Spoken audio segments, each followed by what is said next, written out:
This is the Real Estate Investing 365 podcast, your go-to source for real estate investing strategies so you can start living the life you want and get where you want to go. With your host, Justin Hanna. What's going on, everybody? Welcome back. Another episode, Real Estate Investing 365. Today, I got with me kind of a guest that's going to help us with our out-of-state investing or just hiring our contractors. So today, I got Matt Dibara. He owns Dibara Masonry down there in Los Angeles, but I think he's from the East Coast originally, up in Massachusetts, right, Matt? Yeah, right outside of Boston.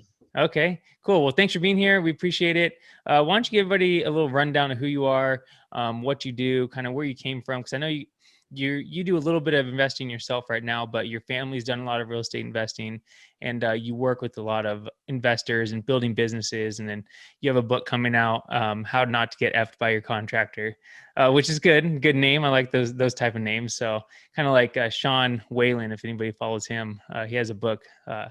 How to make shit happen, so kind of the same sort of thing. So tell us about yourself, Matt. Yeah, I mean, I think, I come at this from a unique perspective. My family came here from Italy. My great-grandfathers came here from Italy, and they got into real estate. I mean, that was really what set our family on the map. They bought plots of land. They were more business savvy than they were contractors, right? They bought plots of land, dug holes in the ground, built the basements themselves, and then lived in the basement while they built the rest of the house. And the whole contracting legacy with my family was kind of an accident, right? They did that because they didn't have a lot of money. They knew real estate. They knew that you could make money with it. And then my family started working for other people. They didn't speak English. And so in the communities, they worked for other people who saw them throw up these houses. And they were like, wow, can you do my drywall? Can you do my masonry? Can you, put in a stone wall here? And so it kind of grew into this thing where there was always this real estate kind of investment backbone in my family's history. But I obviously came in it from the contracting side. I started ground up, when I was 9 years old, first day on the job, and, worked my way up from laboring and then onto, bringing this company out here to Los Angeles. And my passion now is, what I see in the industry drives me crazy is there's so many scams, there's so many things that aren't favorable, and it's not how I grew up in the industry. And so my passion now with the undercover contractor and the book is saying, look, I see the behind the scenes and I can no longer sit back and watch as these things happen. So it's about, giving the tips and tricks and things that, we've been doing contracting for 4 generations. We trace it back 102 years. It probably goes back further. And it's like, this stuff can't keep happening. People are talking about driving across the street to save money for gas, and then they're getting screwed $10,000 by their contractor. And I'm like, this doesn't make any sense to me. Yeah, no, I definitely understand. Kind of like that TV show. What's it? Homes on Homes. Yeah. Is it on HGTV or something like that? I kind of like it. He goes in and he sees, man, you guys got screwed on this property, and, fixes it all right for him or whatever. So that's kind of a cool deal. One thing I like about your story is that so many people look at, having a construction family or kind of being in that field, whether it's masonry or framing or anything like that, as like, a bad thing, which I guess during like the 90s and early 2000s, the main goal for kids was like grow up, go to college and get a good job and then move on into the corporate world or whatever. Whereas now I look at it as there's not a lot of people doing like the blue collar work. There's not plumbers, electricians, like HVAC guys, framers, masons. None of that stuff is getting filled by the younger generation, which is leaving a huge gap for like tons of money to be made. I know some of the contractors that I know personally. I mean, some of them are killing it. I mean, they're making 7 figures a year and people don't even know, they got their dirty clothes. They're like walking in, like people just think they're just some contractor. And I'm like, you guys don't even understand. Like he's bringing in $100,000 a month over here, so it's cool. It's a cool business. So, you went to college. What did you end up going to college for? So I went to school for construction management and environmental design. And then, I was obviously doing work. So I was this really unique kind of, at the time, I didn't really know it, but I was a blend, which isn't common, to go back to your what you said about people in the trades, was like, I did well with books. I was articulate. I paid attention. I had a respect for both sides of the fence. I felt like I was kind of in the middle, where it was like, I had blue collar friends that were like, oh, screw these guys with these suits, they don't understand us. And then I had friends that were like, doctors or lawyers that were like, oh, you're a little, like you got to shower before you come to this dinner party thing. Like, so I was always in this weird kind of middle zone. And, it definitely like you're saying, this gap, it's like we're at a point where it's a big problem now, because you got people, number one, making a lot of money, which is great. That's not the problem. But you've got this huge opportunity and it's attracting a lot of people, right? It's like where there's blood, there's sharks, right? Yeah. Yeah. Yeah, definitely. Because there's this gap. So in some states, I know you're in California, so it's kind of a little more strict to get your contractor license. I had my electrical contractor's license out there in California. Never did anything with it. I just got it just in case. But I was like, gosh, this like process is so like, you have to get it signed off and have so many hours and go take tests and all this stuff. Whereas I know my brother has a construction company out in Delaware, and you just go down to the county or the city courthouse or whatever, and then you just pay $50 and you get your contractor's license. So in those areas, even more so, I think, there's a lot of people out there getting their contractor's license and screwing people because they don't really know the trade. They're not really doing good work, right? Yeah. So what happened was a little behind the scenes, because I think it paints a picture of where we're at, right? Is what happened is in 2008, 2009. So I grew up, 9 years old, working with what they called the old timers, guys in their 60s. And this was 20 years ago, they're in their 60s. Some of them aren't even with us today, the guys that I learned from, right? And so I saw this kind of intergenerational change. And what we're seeing is the baby boomer generation. A lot of them threw in the towel in 2008, 9, and 10. They were doing well. The economy was booming. And when that recession hit, they were like, I don't need it. Going to Arizona, going to Florida, selling the business. And so you weed it out. Like, it's like wringing out a towel. And that recession just wrung it dry, where a lot of really talented, just like so many great contractors were like, you know what, we're good. We're going to retire. Like, I'm not going to fight the fight anymore. I'm in my late 50s, early 60s, late 60s. It's not worth it. So you've kind of got this dynamic of two things: this COVID and this massive boom in construction, but you've wrung out a lot of these skilled people who shut down their businesses or retired or sold. So that's the behind the scenes, the inner workings of where we're at right now. Yeah, definitely. Okay. So let's talk about, a lot of people listen to the show, they're just getting started in real estate, or they're buying houses and doing house hacks or flipping houses, maybe going out of state and buying properties. So, when somebody's going to look for a contractor, how can they kind of find the right contractor to do them good work? Like, how do they put all of the pieces together and not get screwed? Because that's a lot of people's worry. It's not easy. I mean, that's exactly why I wrote this book, right? So what you want to think about first, and I break the book into 4 segments. So kind of zooming out for a moment, you look at it like this: you got to find them, you got to vet them, you have to hire them, and you have to manage them. So just 4 simple parts. That's the process. And if you do it right and you do it well, you'll never have an issue. My hope is that, when you're done, you'll want to drink a beer with them at the end of the job, because you're happy they saved you money. It was a friendship, right? Not the other way around. Whereas, you have to go to the bar and drink because you lost a bunch of money. Yeah.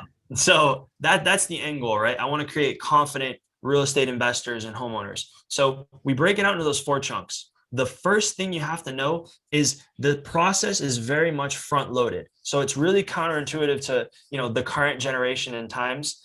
What I mean by that is I have to get everyone to slow their roll a little bit, pump the brakes, and know that your success is highly dictated by your find phase, which is how much research you do to build your list. A lot of us want to go on Yelp or these different sites, pull up a couple good companies, toss them in and start calling. And I give the analogy of the square peg in the round hole. What a lot of us do is we have this square peg and we see this round hole, and we just grab the square peg instead of looking for the round peg. And then we try and file it down to fit in that hole, which is, they showed up late. They didn't do this right. They didn't do that. I'm trying to get them to include things in the quote. They mispriced this. It's like, if you find the right contractor in the find phase, the process runs a lot smoother, right? Yeah. Okay. So how do we do that? What is that find phase? Like, how do we go? You mentioned like just getting the phone book and making a list of contractors, but that's not the best way.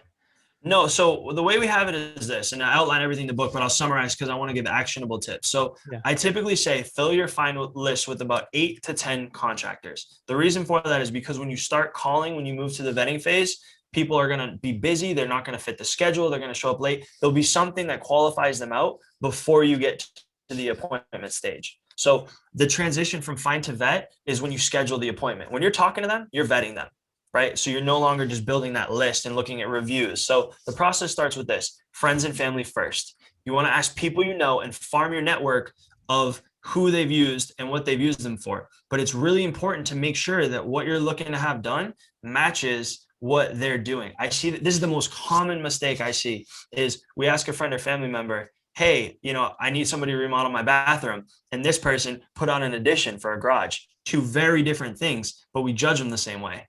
Mm-hmm. Yeah, definitely. Okay, so asking friends and family, where else can people go if they're not just looking in the phone book? What's like another thing that they can do?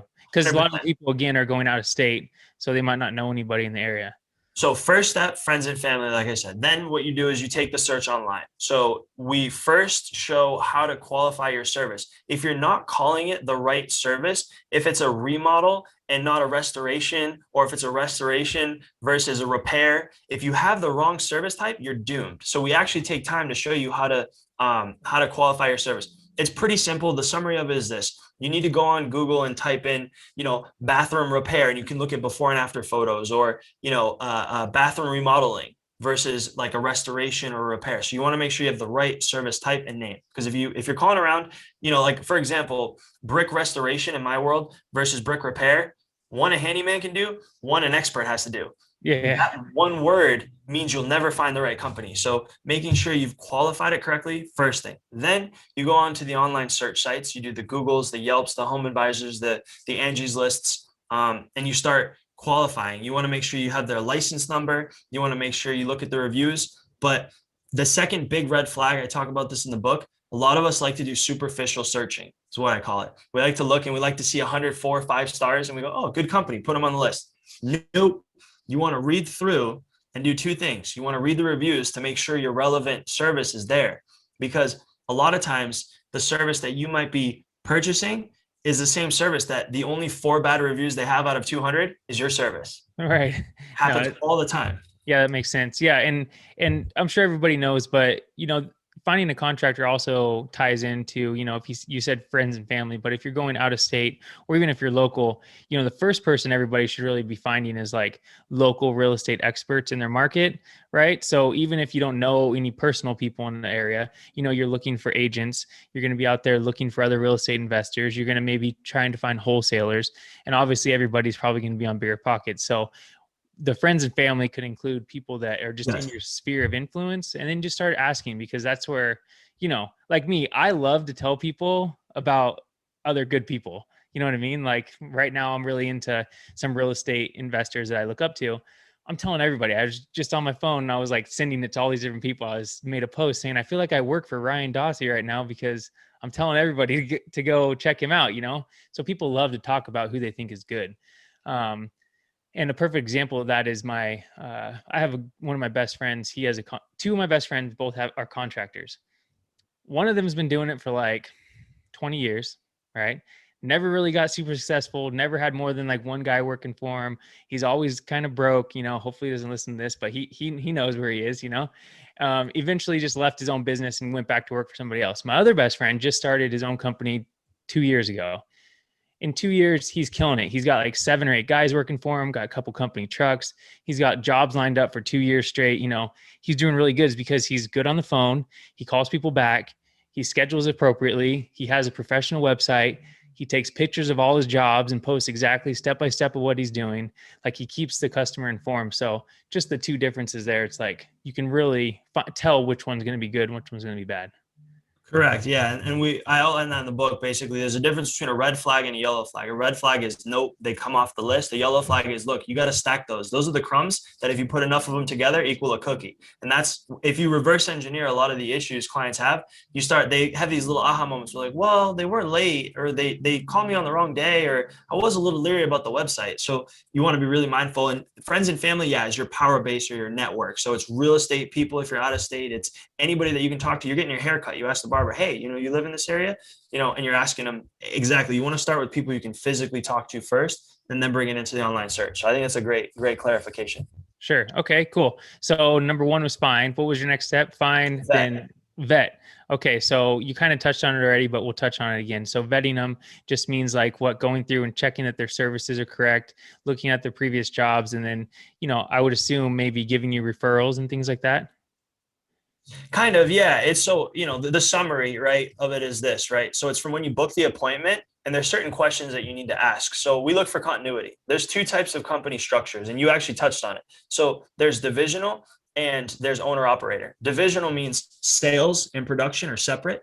Okay, the person selling and you're talking to is not the person going out and giving you the quote. And then there's owner operator, where it's like maybe your friend, he was the owner answering the call, and he was the same person going out and selling the job.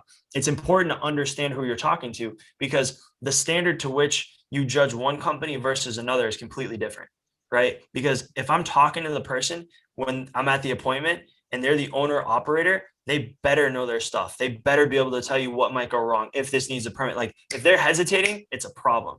However, if the company's divisional and you're talking to a salesperson, they might be a little newer. They might not know if they need to go back to their boss. I see a lot of bigger companies and people will pass up on them, and they're great companies just because that interaction wasn't as fluid, because they're using the wrong scorecard. They're judging them like owner operators. Well, you should have known this. It's like, well, if it's their second appointment, but they're a great company and they've met all this other criteria, that's a yellow flag, not a red flag. Sure. Okay. So vetting them's on one hand. What was the next step? So hire is basically when you've done the vetting process, and there's 6 to 10 steps in the vet phase. I'll give just a quick summary here. Hire is basically the contract. So you're reading over the contract, you're looking at scheduling, terms of payment, and change orders. In the vet phase, we want to be talking about what can go wrong. Change orders are obviously one of the biggest issues in construction. So I teach in the book, when you're vetting, what you do is you ask them. So you say, look, I'm trying to understand the numbers a little bit. What might go wrong here? Where could this cost increase, right? Because everyone tells you their quote's all inclusive.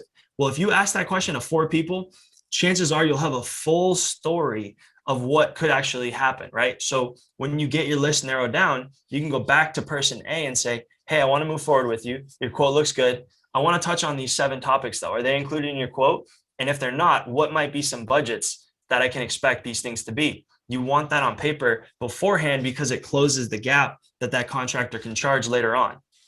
Right. Yeah. So one thing I've heard, like a beneficial thing for doing rehabs, and I'm sure other people have heard it, is when you get an estimate or a quote for a job, you want to go over the scope of work with the contractor, and then actually line out every single thing. Like, so do you recommend do you recommend the contractor giving a bid and a price breakdown for all parts, and then all labor and material all separately? You know what I mean? Is that like part of the...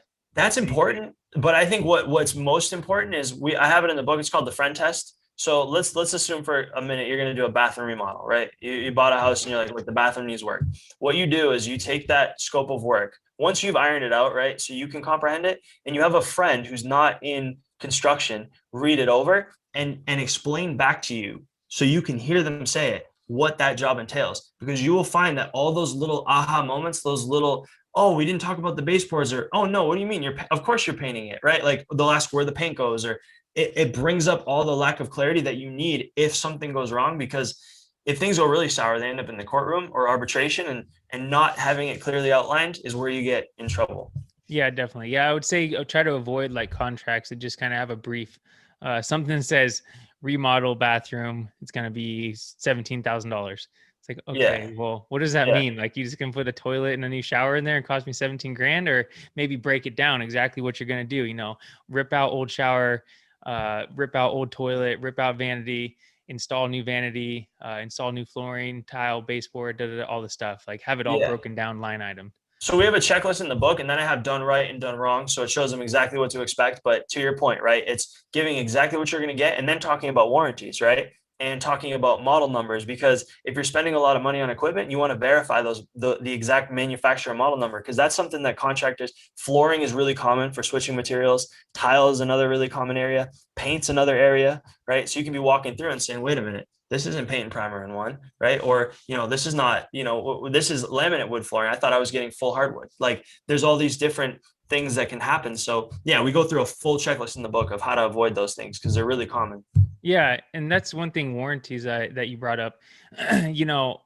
What does somebody do if they have, like, let's say they got a kitchen remodel, and then the sink, 3 months down the road starts leaking, would you bring that up to your contractor, or how does that work?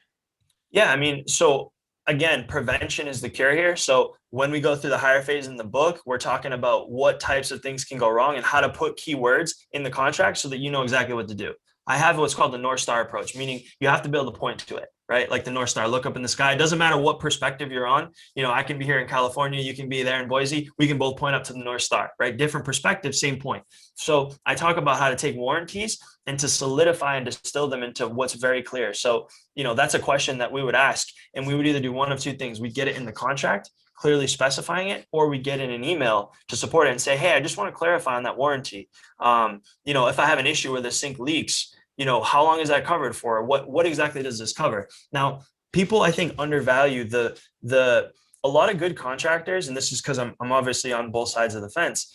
If you come to a contractor, you're like, I'm gonna need everything broken down, and I'm gonna need warranties, I'm gonna need this.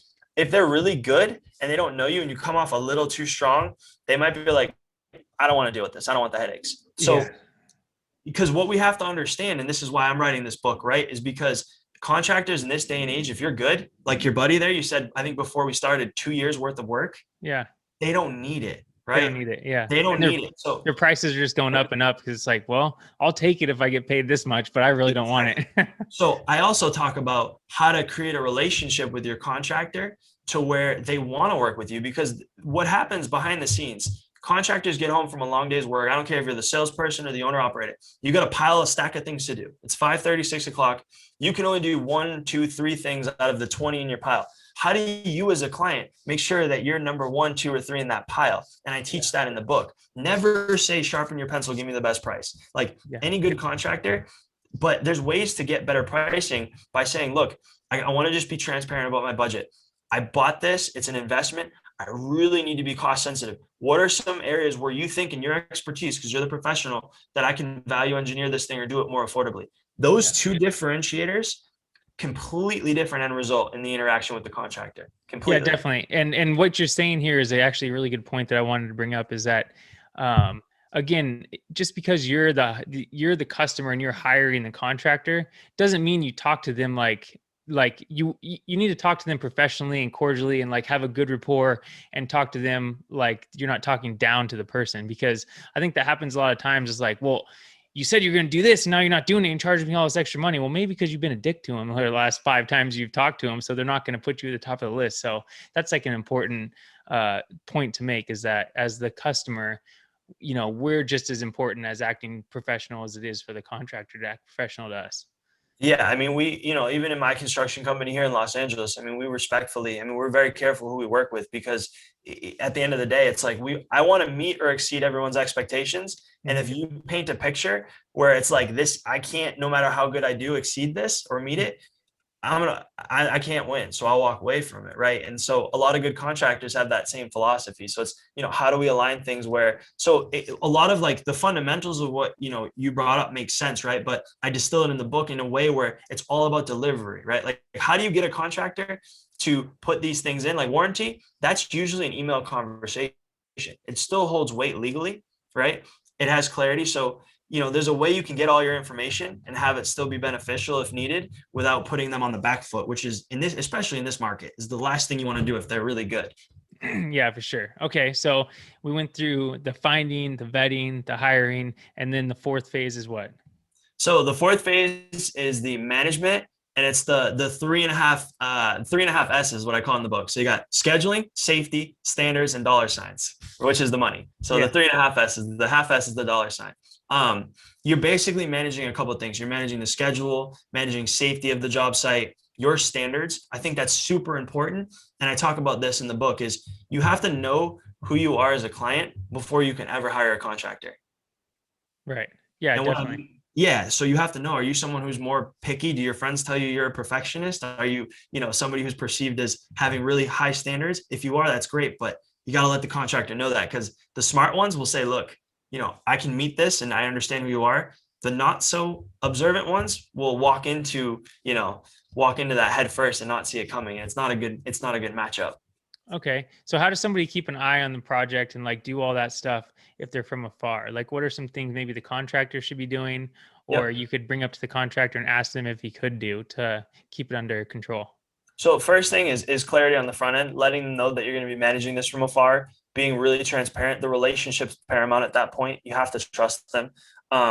So I have part of that North Star is to get the schedule in writing. A lot of people push to have schedules and contracts. I don't advocate for that. I say, look, casual conversation in email is better because it's still something you can point to, but it doesn't put them on the back foot, right? Mm-hmm. Because you'd be surprised what a lot of the things you have to do to really protect yourself and have a good relationship, not a lot of clients do. So if you do too much of it, too much, too fast, you're going to put that contract on the back foot. So email, request the schedule, give a breakdown, right? So what are you doing first? How long should it take? Permitting is a huge one. So managing a project from afar, we have to get an understanding of, number one, does the project need permits? I cover how to verify that for yourself. It's a simple call to building and safety. We have, notes on how to do it. But then number two is, what are the parameters around permitting? Because permits and inspections are where contractors wiggle and jive the schedule. Well, hey, the inspector didn't show up. Well, maybe he didn't schedule it. So Yeah.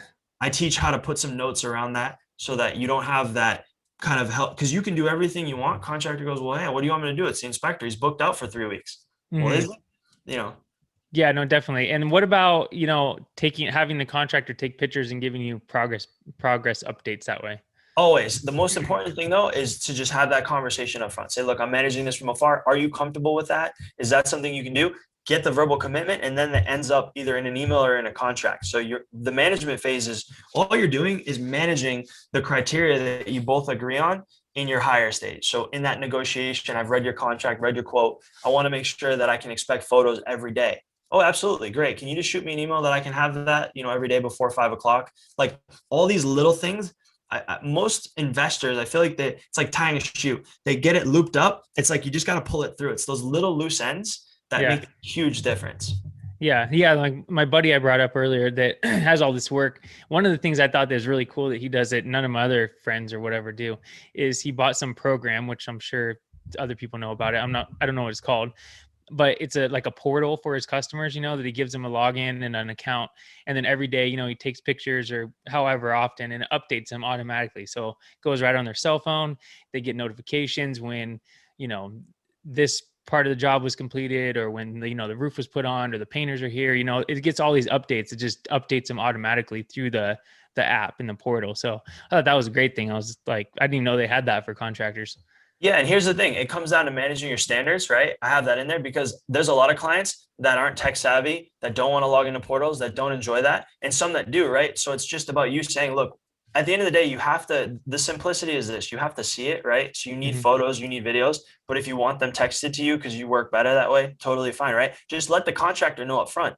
I'm sure if you're a friend, if somebody said, hey, look, can we not do the portal? I'm stressed out by doing this. Can we just text it? Sure, you'd laugh and say, of course, right? So not being scared to ask these things up front avoids any friction on the back end. Okay, cool. So what about payment? Like when should people expect to pay and when should they hold off payment of the contractors? So payment is a huge one.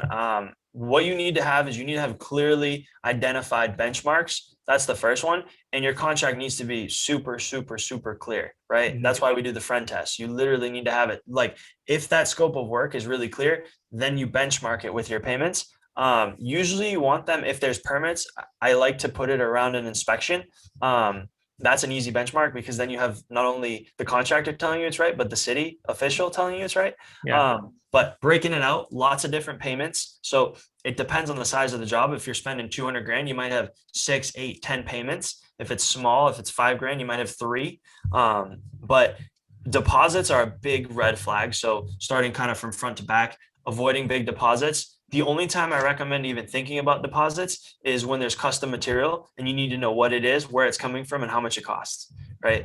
That's, typically if you need a deposit for the work, there's usually something else going on there. Now, some contractors, if they have to pull permits and they need to do certain work like that, they'll be like, well, I need money because I got to go to building and safety and do this. Break that off in a separate agreement. I call it pre-construction and construction. It protects you later. It doesn't leave you bound if this contractor doesn't perform or takes too long, because you don't want to be negotiating $100,000 contract if that could have been a $900 pre-construction agreement. So we teach you how to break it out into pre-construction. Okay, cool. Right on. Well, is there any other things that maybe we didn't, I know we're going kind of quickly and everything here, but some other big ticket items that we didn't cover that you wanted to touch on before we move on to the next part? I think we covered a lot of good actionable tips. The only thing I would say is just really trust your gut and just, don't, in most of my dealings with homeowners or investors, especially, there were crumbs along the way. So don't overlook, literally write those things down, because you'll get to a point where you look and you're like, wow, there's 5 things here, Yeah. that they did that were kind of iffy. So that's a big takeaway. Well, that's cool. Well, right on, Matt. Well, so where are you kind of headed in the future? I know you got your company there, but you mentioned, you don't know where maybe you're going to expand and go out to different areas. Kind of what's the next 5 years look like for Matt? So my whole thing now is really looking at the real estate homeowner situation, basically contractor, consumer in some fashion, and adding value, right? So I want confident real estate investors. I want confident homeowners, right? I call this system the confident, investor and homeowner system. So I'm really going to be focusing on that. I mean, my business here, Los Angeles, I mean, it pretty much runs itself at this point, and we've got, we do really well. So it's lending a lot of time to the space to give back. I mean, my family's been doing this for 4 generations. So I feel like, I owe it to kind of condense what we've learned and put it out so it's more readily available. What about a podcast? Do you have a podcast? Are you going to start a podcast? I do. So book coming out, The Undercover Contractor. You covered that, how to not get F by your contractor, and then a podcast. That first episode will start in about a month, The Undercover Contractor podcast. Oh, cool. Yeah, I didn't even know about your podcast. I was just like, well, this is perfect avenue for you. Go down, be a podcast host, so that's cool. All right, Matt. Well, where can people find out more about you, your companies, your book, all that sort of thing? Yeah, the undercovercontractor.com has really everything that you'll need. If you want to email me, Matt D at the undercovercontractor.com. I'm more than happy to, help any way I can. Okay. Are you on Instagram? I am. Yeah. Yep. Okay, cool. Well, all that information will be on the show notes. Reach out to Matt if you have any contractor questions, you want to get his book, check out his podcast when it comes out. So Matt, thanks for being here, man. Appreciate it. Thank you. Appreciate it. All right.